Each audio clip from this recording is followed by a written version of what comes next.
Matematik tahun 1 muka surat 36.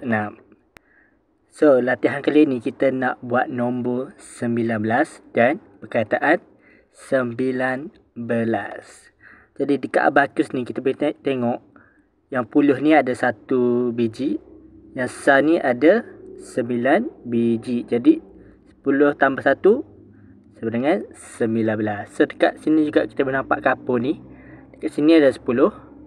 Dekat sini ada 9 kapur. Jadi 10 tambah 9 sama dengan 19 kapur. Jadi macam mana kita nak buat nombor 19?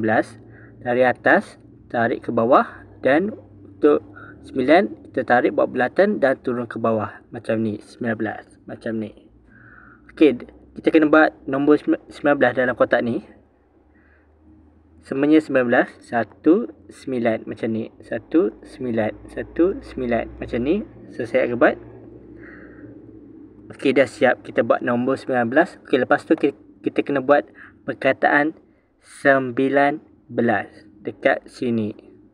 So ejaannya adalah SEMBILAN, 9, BELAS, belas. 19. Okey, lepas tu kita kena buat semuanya nombor 19 dekat sini, dan dekat sini. 19.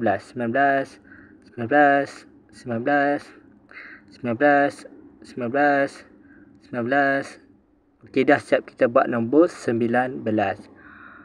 Okey, lepas tu kita kena buat perkataan 19 pula dekat garisan ni. Dan garisan ni. Perkataan 19.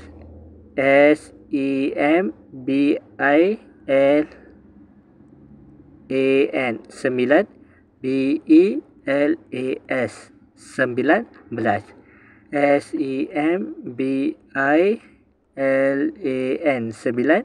BELAS, 19. Jadi kita teruskan buat sampai siap.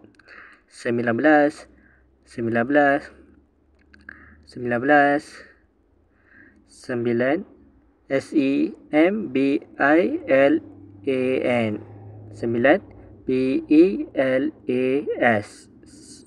BELAS, 19. Jadi ini adalah jawapannya, matematik tahun 1 muka surat 36. Kita buat nombor 19 dan perkataan 19.